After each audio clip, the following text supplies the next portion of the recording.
በዚህ ጊዜ ኢስታኦስ ይላል። ምን ይላል? ኢስታኦስ ይላል። ትርጉሙ ምን ማለት ነው? አሃዱ እግዚአብሔር ማለት ነው። ኢስታኦስ ይላል አሃዱ እግዚአብሔር ማለት ነው። በዚህ ጊዜ ቅዱስ ማርቆስ ይገርመዋል። የተናገርከውን ታውቀዋለህ አለው። ኧረ እኔስ አላውቀውም አለ። እንዲያው ሲሉ ሰምቼ አልኩኝ አለ። ልክ አሁን በዘመናችን እንዳሉት ወንድሞቻችን በትራንስፖርት ቦታ ላይ በገበያ ቦታ ላይ አላሳልፍ እንደሚሉ ኢየሱስ ኢየሱስ እያሉ ኢየሱስን ግን የማያውቁት ስሙን የያዙ ኃይሉን ግን የካዱ ሰዎች እንዳሉት ይህም ሰው ድንገት አደጋ ሲደርስበት ይስታወሳል። ምን ማለት ነው? አሃዱ እግዚአብሔር። አሁን ብዙ ጊዜ ወንድሞቻችን ልቦና ይስጣቸውና ኢየሱስ ይላሉ፣ በአፋቸው አለ በልባቸው ክደውታል። ይህም ሰው እንደዛ ነው፣ አያውቀውም እግዚአብሔርን። ነገር ግን የእግዚአብሔርን ስም ይጠራ ነበር። በዚህ ጊዜ ቅዱስ ማርቆስ ፈቃዱን ጠየቀው። ወገኖቼ ለማስተማርም ፈቃድ ይጠየቃል። በስመ አብ ወወልድ ወመንፈስ ቅዱስ አሃዱ አምላክ። ሰላም ሰላም የእግዚአብሔር ቤተሰቦች እንደምን ቆያችሁ? አሜን። የአምላካችን የመድኃኔዓለም ስሙ የተባረከና የተመሰገነ ይሁን። እንደ እግዚአብሔር መልካም ፍቃድ መስከረምን ጨርሰን ጥቅምትን ደግሞ ጥቅምት 30 ብለን እንደ እግዚአብሔር መልካም ፍቃድ ሰኞ ህዳር 1 እንላለን እና በጥቅምት 30 የጥቅምት መጨረሻውን በቤተ ክርስቲያን ብዙ ቅዱሳን ታስበው ይውላሉ። ከነዛ መካከል የአንዱን የቅዱስ ማርቆስን የህይወት ታሪክ እንዲሁም ያደረገውን ተጋድሎ ሰማዕትነት አንስተን ለጥቂት ደቂቃ እንወያያለን። እግዚአብሔር አምላክ ማስተዋሉን ያድለን። ቅዱስ ማርቆስ በሚል የትምህርት መነሻነት ለተወሰነ ደቂቃ እንቆያለን። ቀድሞ ለነቢያት፣ ለሐዋርያት፣ ለሐዋርያነ አበው ዕውቀትን፣ ጥበብን፣ ማስተዋልን የገለጸ ልዑል እግዚአብሔር ለእኛም ማስተዋሉን ያድለን። እንኳን አደረሳችሁ፣ እንኳን አብሮ አደረሰን። እንደ እግዚአብሔር መልካም ፍቃድ ስለ ቅዱስ ማርቆስ በጥቂቱ እንመልከት። ከስሙ ትርጓሜ እንጀምርና ወደ ፈጸማቸው ትላልቅ ገድላት እንዲሁም ደግሞ አገልግሎት ምን ምን እንዳበረከተ እንመለከታለን። ማስተዋሉን እግዚአብሔር አምላክ ለሁላችን ያድለን። ቅዱስ ማርቆስ ማርቆስ የሚለውን ስም ትርጓሜውን ስንመለከት ንህብ ማለት ነው ብለው አባቶች ይተረጉሙልናል። እንዴት ንህብ ተባለ ቢባል ንህብ ከሁሉም አበባ ይቀስማል እንዲቀስም ሁሉ ቅዱስ ማርቆስም ቀድሞ ከጌታ ኋላ ደግሞ ከሐዋርያት የተማረ ደቀ መዝሙር ነው ማለት ነው። ከሁሉም ከጌታም ከሐዋርያትም የተማረ ስለሆነ ማርቆስ ማለት ምንድነው ብለው ይተረጉሙታል አባቶቻችን? ንህብ ብለው ይተረጉሙታል ማለት ነው። ሌላው አባቶቻችን ማርቆስን ምን ብለው ይተረጉሙታል? አንበሳ ብለው ይተረጉሙታል።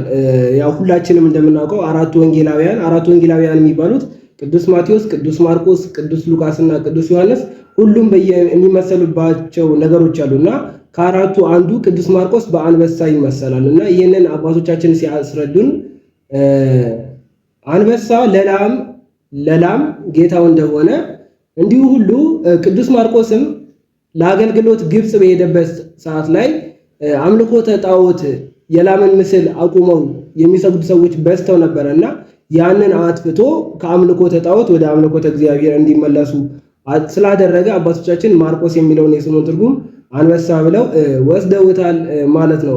ሌላውም ደግሞ ማርቆስ ማለት ልዑክ ማለት ነው ብለው አባቶቻችን ይነግሩናል። ለስብከተ ወንጌል ለአገልግሎት ይፋጠን ነበረ። ቁጥሩ ከ72 አርድእት ነው። እንደው አባቶቻችን እንደሚነግሩን ከሆነ እና መጽሐፍ እንደሚያስተምረን በእድሜ ትንሹ አገልጋይ እሱ ነው። ከ72 አርድእት ገና በ20 ዓመቱ ለክርስቶስ አገልግሎት ለወንጌል አገልግሎት የተመረጠ ቅዱስ ወንጌላዊ ነው ማለት ነው። በስንት ዓመቱ? በ20 ዓመቱ። ብዙዎች ቤተክርስቲያን መምጣት ያለባቸው በስተርጅና ይመስላቸዋል። ወይም ደግሞ ዓለም ሰውነታቸውን፣ ዕውቀታቸውን፣ ፊዚካላቸውን፣ አስተሳሰባቸውን መጣ ከጨረሰቻቸው በኋላ ቤተክርስቲያን የሚወድቁባት ይመስላቸዋል። አይደለም። መጽሐፍ እንዲለን በጉብዝና ወራት ፈጣሪህን አስብ አይደለም የሚለው። ስለዚህ በጉብዝናችን በወጣትነት ዘመናችን ፈጣሪ እንድናስብ ከቅዱስ ማርቆስ ማየት በቂ ነው። ቅዱስ ማርቆስ በ20 ዓመቱ ለአገልግሎት ተመርጦ ያገለገለ ሰው ነው። ስለ እናትና ስለ አባቱ በምንመለከትበት ላይ ደጋግ ሰዎች ናቸው። አባቱ አርስጦቦሎስ ይባላል፣ እናቱ ደግሞ ማርያም ትባላለች እና በጣም ደግ ሰዎች ናቸው። ጌታን የሚቀበሉ እግዚአብሔርን የሚያገለግሉ ሕይወታቸው ኑሯቸው ልጃቸውን፣ ራሳቸውን፣ ቤታቸውን ለቤተ መቅደስ ለእግዚአብሔር አገልግሎት የሰጡ ናቸው። በዛን ጊዜ ስሙ ዮሐንስ ይባል እንደነበረ መጽሐፍ ቅዱስ ይነግረናል። የቅዱስ ማርቆስ የመጀመሪያው ስሙ ዮሐንስ ይባል ነበረ እና እናቲቱም የተለያየ ቋንቋ እንዲማር ትደግፈውና ታስተምረው ነበረ። እየከፈለች በሌላ ቦታ ታስተምረው ነበረ። ልክ ዛሬ አንዳንድ ወላጆች ለልጆቻቸው ከሚማሩት ትምህርት በተጨማሪ ነገ ለትምህርታቸው ወይም ለሕይወታቸው የሚጠቅማቸውን አጫጭር ኮርሶች ወይም ደግሞ ጎን ለጎን ሌሎች ትምህርቶችን ወይም ሌላ ቋንቋ እንዲማሩ እንደሚያደርጉ ሁሉ ማርያምም ለልጇ ለማርቆስ እንዲማር ታበረታታው ነበረና በዚህም የተነሳ የዮናናውያንን እንዲሁም ደግሞ የዕብራይስጥን ቋንቋ ሊማር ችሏል ማለት ነው። በመማሩ መልካም ነው፣ ለአገልግሎት ጠቅሞታል ቅዱስ ማርቆስ ማለት ነው። ቅዱስ ማርቆስ እናቱ እግዚአብሔርን እንዲቀበል እግዚአብሔርን እንዲያውቅ መንገድ ከከፈተችለት በኋላ በቤታቸው ደግሞ ቤታቸውን ቤተክርስቲያን እንዲሆን ፈቅደው ሰጥተዋል። ቤታቸውን ምንድን ቤተክርስቲያን እንዲሆን ወደው ፈቅደው ሰጥተዋል። ይህንንም በሐዋርያት ሥራ ላይ የምናገኘው ታሪክ ይነግረናል። በማርቆስ እናት ቤት ይላል። እንግዲህ ማርቆስ እናቱ ማርያም ነች ብያቸዋለሁ። አባቷ አርስጦቡሎስ ቤታቸውን ለአገልግሎት ክፍት ያደረጉ ሰዎች ናቸው። ትዳራቸውን ለአገልግሎት ሕይወታቸውን ለእግዚአብሔር የሰጡ መልካም ባለትዳር ናቸው። ከመልካም ባለትዳር መልካም ፍሬ ይፈራል፣ መልካም ልጅ ይመጣል። ሁሉም ለእግዚአብሔር አገልጋይ። አሁን በእኛ ዘመን ከቤተሰብ ውስጥ አንዱ ትንሽ ወደ ቤተ ክርስቲያን ጠጋ ካለ እሱ ይበቃል የሚል አስተሳሰብ ይኖራል በአንዳንዶች ዘንድ። አይደለም። እግዚአብሔር የሚፈልገው የሁላችንን መመለስ ነው። ሁላችንም ለቤቱ አገልጋይ መሆን እንችላለን፣ እንደ የጸጋችን እንደ አቅማችን። አዎ ሁላችንም ዲያቆን፣ ሁላችንም ካህን፣ ሁላችንም መምህር ላንሆን እንችላለን። ነገር ግን ሁላችንም አገልጋይ መሆን እንችላለን። በመማር ማገልገል አለ፣ በማስተማር ማገልገል አለ፣ በማስተባበር ማገልገል አለ፣ ደጁን በመጥረግ ማገልገል አለ። ስለዚህ እንደ ቅዱስ ማርቆስ ቤተሰብ ሁላችንም ሁሉም ቤተሰብ የእግዚአብሔር አገልጋይ ቢሆን መልካም ነው። እንድንሆን ማን ይርዳል? እግዚአብሔር አምላክ የእሱ አገልጋይ እንድንሆን መልካም ቅዱስ ፈቃዱ ይሆንልን። እንግዲህ ስለ ቅዱስ ማርቆስ በምናይበት ጊዜ ቅዱስ ማርቆስ ከ72ቱ አርድእት አንዱ ነው። ለአገልግሎት በርናባስን ተከትሎ ይሄዳል። ጳውሎስና በርናባስን ተከትሎ ሲሄድ ፈተና ሲደርስባቸው ይመለከታል። ገና ሕፃን ነው። ፈተና ሲደርስባቸው አይቶ እሱ ፈርቶ ይሸሻል፣ ወደ ኋላ ይላል። ከዛ በኋላ ያንን ፈተና አልፈውት እነ ጳውሎስ እነ በርናባስ ይመጣሉ፣ ቅዱስ ማርቆስን ያገኙታል። ቅዱስ ማርቆስ አሁን መሄድ ፈለገ። ጳውሎስ ግን ከለከለው። ለምን? መጀመሪያ ላይ ተመልሶ ስለነበረ። በርናባስ ግን አስከተለው፣ አገልግሎቱን ደገፈው። በዚህ አገልግሎት እግዚአብሔርን እንዲያውቅ እግዚአብሔርን እንዲከተል አደረገው ማለት ነው። በዚህ አገልግሎት ውስጥ ቅዱስ ማርቆስ በርናባስን ተከትሎ ሄደ። ከበርናባስ በኋላ ከበርናባስ ጋር ማገልገል ጀመረ። ከጳውሎስ ጋር ማገልገል ጀመረ። እንግዲህ በእድሜ ትንሽ ነው ብያችኋለሁ። ይታዘዛል፣ ያገለግላል፣ ይወጣል፣ ይወርዳል። ቅዱስ ማርቆስ ለአገልግሎት ትጉህ ነበረ ማለት ነው። ስልቹም አልነበረም።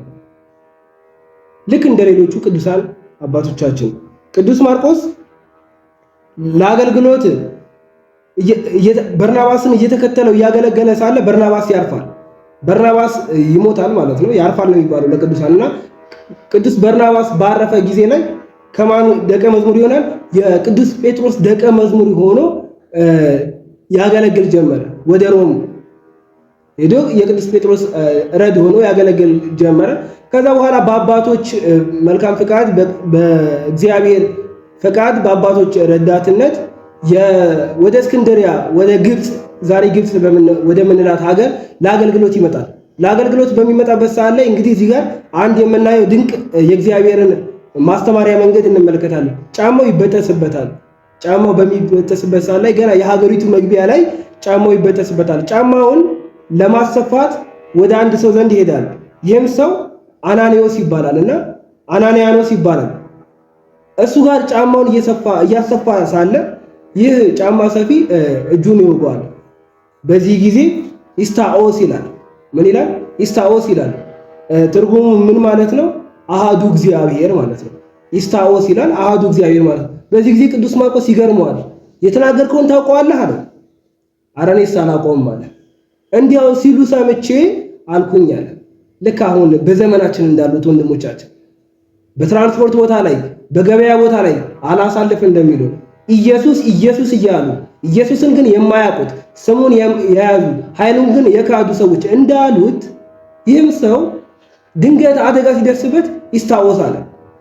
ምን ማለት ነው? አሃዱ እግዚአብሔር። አሁን ብዙ ጊዜ ወንድሞቻችን ልቦና ይስጣቸውና ኢየሱስ ይላሉ፣ በአፋቸው አለ በልባቸው ክደውታል። ይህም ሰው እንደዛ ነው፣ አያውቀውም እግዚአብሔርን። ነገር ግን የእግዚአብሔርን ስም ይጠራ ነበር። በዚህ ጊዜ ቅዱስ ማርቆስ ፈቃዱን ጠየቀው። ወገኖቼ ለማስተማርም ፈቃድ ይጠየቃል፣ ለመፈወስም ፈቃድ ይጠየቃል። ትዝ አይላችሁም? ክርስቶስ ሲፈውሳቸው እኮ ልትድን ትወዳለህ እያለ እኮ ነው የሚፈውስ። መጻጉዕን ልትድን ትወዳለህ እያለ የዮሐንስ ወንጌል ምዕራፍ 5 ላይ ወንጌልንም ስንሰብክ ስናስተምር ወደ ክርስቶስ ስንመልስ መጀመሪያ ያ ሰውዬ ፈቃደኛ ነው ወይ? ልትድን ትወዳለህ አለ። አዎ አለው። ፈቃደኛ ሆነ። አስተማረው፣ ስለ ክርስቶስ ነገረው፣ አሳመነው። ያም ሰው ወደ ቤቱ ወሰደው። ሙሉ ቤተሰቡ ሙሉ ጎረቤቱን የክርስቶስ ተከታይ እንዲሆኑ አደረገ። እዚህ ጋር ከቅዱስ ማርቆስ የምንማረው ቁም ነገር ምን አለ መሰላችሁ? እኛ ካመንን እኛ ካወቅን ለሌላው ማሳመን ለሌላው ማሳወቅ አለብን። ከኛ የሚጠበቅ ግዴታ ነው ማለት ነው። ቅዱስ ማርቆስ በዚህ በግፍ አምልኮተ ጣዖትን እያጠፋ እንደሄደ ሲታወቅ ሊገሉት ሰዎች ይፈልጉ ነበር። በዚህ ጊዜ በሱ ስብከት ያመኑ ሰዎች አባታችን ይህ ጊዜ እስኪያልፍ ድረስ ሽሽ ይሉታል።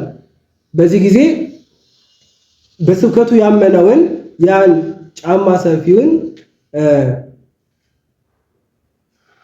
አስተምሮት እንዲያስተምር አድርጎት እሱ ወደ ቅዱስ ጴጥሮስ ይሄዳል። ብዙ መንገድ እያስተማረ ይሄዳል ቅዱስ ጴጥሮስ ዘንድ ማለት ነው። ቅዱስ ጴጥሮስ ዘንድ ሄዶ የሆነውን ነገር ነግሮት ሲመለስ በጣም ደስ አለው። ለምን መሰላችሁ ደስ ያለው? እርሱ ያስተማራቸው ሰዎች ጥቂት ነበሩ፣ በዝተው አገኘ። አሁን በሀገራችን በገጠራማው የሀገራችን ክፍል ብዙ ገበሬዎች በሰኔ በሐምሌ የዘሩትን አሁን ላይ ጥቅምት፣ ህዳር ብዙ ሆነው ሲያገኙት ደስ እንደሚላቸው እሱም ስለ ክርስቶስ የተናገረው እጥፍ ሆኖለት አገኘ። በጣም ደስ አለ። ስለምን? ስለ ክርስቶስ መሰበክ። ስለምን? ስለ ክርስቶስ ቃሉ መስፋት። ስለምን? ስለ ሰዎች ህይወታቸው መለወጥ ቅዱስ ማርቆስ ደስ አለው። እንግዲህ እዚህ ጋር ልብ ልንል የሚያስፈልገው ነገር ቅዱስ ማርቆስ ደስ ያሰኘው ስጋዊ ነገር ስላገኘ አይደለም። የእግዚአብሔር ቃል ስለተነገረ ነው። የእግዚአብሔር ቃል ስለተስፋፋ ነው። ሰዎች ከሞት ወደ ህይወት ስለመጡ እንዲመጡ ምክንያት የሆኑ ሰዎችን ስላፈራ ቅዱስ ማርቆስ ምን አለው? ደስ አለው። በዚህን ጊዜ ትንሣኤን ከምዕመናን ጋር ሊያሳልፍ እንደሚችል ስላወቁ አላውያን ሊገሉት መጡ። በዚህ ጊዜ እንደቀድሞ ተሰብስበው ምዕመናን አባታችን አሁን ሊገሉ ይሻሉ እና ብትሸሽ መልካም ነው አሉት። እሱ ግን መልካም እረኛ አለ። የዮሐንስ ወንጌል ላይ ያለውን ጠቅሶ ነፍሱን ስለ በጎቹ አሳልፎ ይሰጣል። አባቶቻችን ይህንን በብዙ ነገር ያመሰጥሩታል፣ በክርስቶስም ይመሰሉታል። ይህንን ጥቅስ ተናግሮ እኔስ አሁን እናንተን ትቼ አልሄድም አላቸው። አሁንም ለሀገራችን መልካም እረኛ ያስፈልጋታል። እንደምታውቁት ነው፣ እንደምትሰሙት ነው። ብዙ ኦርቶዶክሳውያን እየተገደሉ ነው። ምን ስለሆኑ? ኦርቶዶክስ ስለሆኑ፣ ማህተብ አንገታቸው ላይ ስላለ። እንደምታውቁት ነው። አሁን አርሲ ላይ ክርስቲያን ስለሆኑ ብቻ ይገደላሉ። የክርስቶስ ተከታይ ብቻ ስለሆኑ ከቤታቸው ይፈናቀላሉ፣ ከስራቸው ይፈናቀላሉ። መልካም እረኛ እግዚአብሔር አምላክ ይስጠን። ቅዱስ ማርቆስ ትቻችሁ አልሄድም አለ። በዚህ ጊዜ አላውያን መጡ፣ ብዙ መከራ ደረሱበት። እንግዲህ ጥቅምት 30 ለምንድን ነው የምናከብረው ከተባለ አባቶቻችን በብዙ ነገር መስለው ይነግሩናል። አንደኛ ልደቱን አምጥተውት ነው። ልደቱ መጋቢት 3 ነው። ሞቱ ወይ ደግሞ እረፍቱ መታሰቢያ ቀኑ ሚያዝያ 30 ነው። ወደ ሀገራችን የመጡ ደግሞ አንድ ግብፃዊ ሊቀ ጳጳስ አቡነ ማቴዎስ የሚባሉ ጥቅምት 30 በዓሉ እንዲሆን በትውፊት አስተምረውናል፣ እንመለከተዋለን። አንደኛው ልደቱን የመጋቢትን ልደቱን ልክ እንደ ጥቅምት 27 ልክ እንደ ጥቅምት 5 ያ አብይ ጾም ላይ ስለሚሆን ወደዚህ አምጥተውት በጥቅምት 30 የቅዱስ ማርቆስን በዓል እንድናከብር ሆኗል። ሁለተኛው ግን ግብፃዊው ሊቀ ጳጳስ አቡነ ማቴዎስ ስለሳቸው እነግራችኋለሁ። በሀገራችን ላይ ወረርሽኝ በሽታ ገብቶ ይህ በሽታ እንዲቆም ጸልየው ቆሞላቸው ቅዱስ ማርቆስን ማክበር የጀመሩበት ጊዜ ነው እና እግዚአብሔር አምላክ ከቅዱስ ማርቆስ ረድኤት በረከት ያካፍለን። በስተመጨረሻም መምለኪያነ ጣዖት በሚያዝያ 30 ቀን ቅዱስ ማርቆስን ሕይወቱን ነፍሱ ከስጋው እንድትለይ አድርገውታል ማለት ነው። በእግዚአብሔር ፈቃድ ይሆናል ማለት ነው። እንዴት ነው ከተባለ በአንገቱ ላይ ገመድ አስገብተው በረሃ ለበረሃ እየጎተቱ ነው ስጋውን እሾህ እንዲወጋው፣ እንዲሁም ደግሞ በጋሬጣ እየተበሳሳ ወደ ጌታ እያመለከተ ስለ ክርስቶስ እየመሰከረ ነፍሱ ከስጋው ተለየች። መቼ? ሚያዝያ 30 ቀን ማለት ነው።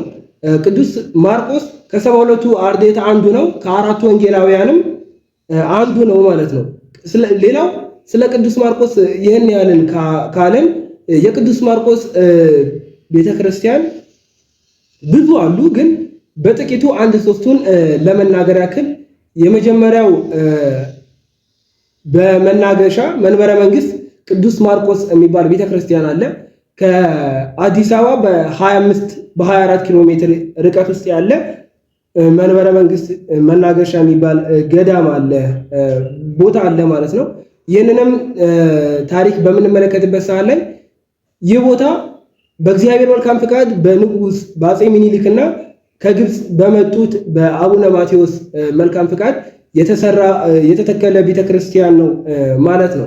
ከግብፅ በአፄ ዮሐንስ ዘመነ መንግስት 4 ሊቃነ ጳጳሳት መጥተው ነበረ። ያው እንደምታውቁት ሁላችሁም ለኢትዮጵያ ጳጳስ ይመጣ የነበረው ከግብፅ ነበር እና በነገራችን ላይ ቅዱስ ማርቆስ ለግብፅም ለኢትዮጵያም ባለውለታ ነው። ክህነትን የተቀበልነው እኛ ከግብፅ ነው፣ ከቅዱስ ማርቆስ ማለት ነው። ስለዚህ ቅዱስ ማርቆስ ለሀገራችን በጣም ባለውለታ ነው። ልናውቀው፣ ልንረዳው፣ ልንዘክረው የሚገባ ቅዱስ ወንጌላዊ ነው ማለት ነው።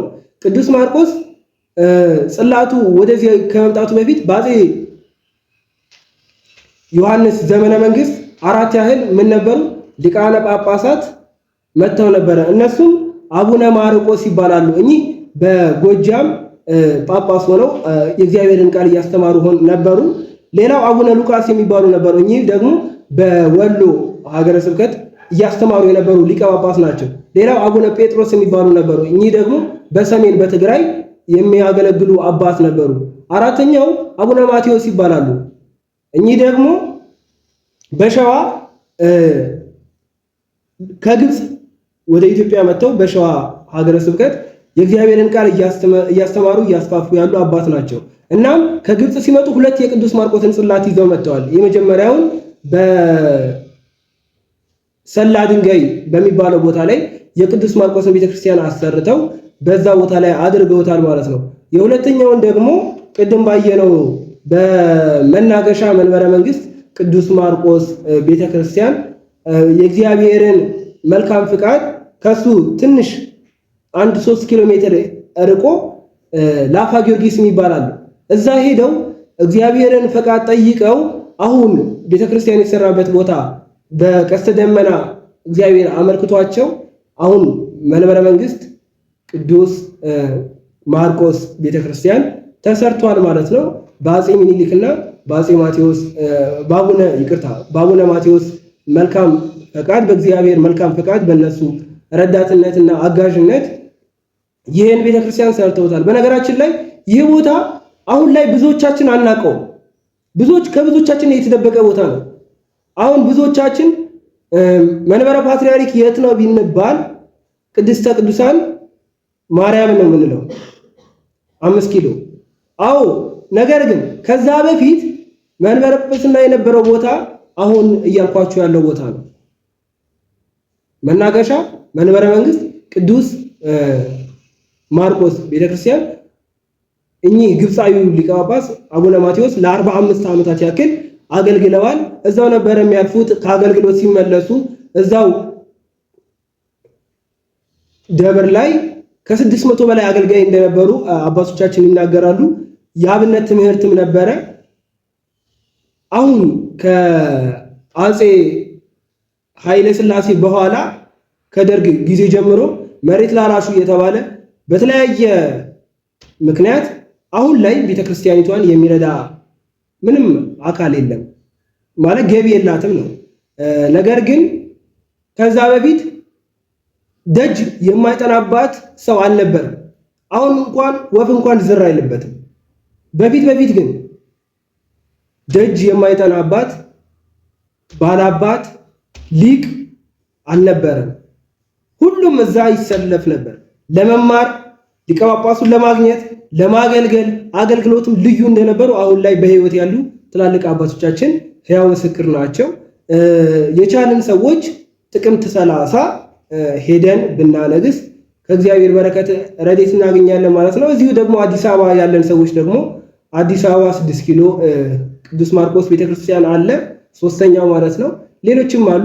እዛም ተገኝተን ከቅዱስ ማርቆስ ለኢትዮጵያ ባለውለታ፣ ለግብጽ ባለውለታ ከባለ ወንጌላዊው ከቅዱስ ማርቆስ ረድኤት በረከትን እንድናገኝ የአምላካችን የመድኃኔ ዓለም ቅዱስ ፈቃዱ ይሁንልን። ያስተማረን የመከረን ልዑለ ባሕርይ ቅዱስ እግዚአብሔር ስሙ የተባረከና የተመሰገነ ይሁን። ወስብሐት ለእግዚአብሔር።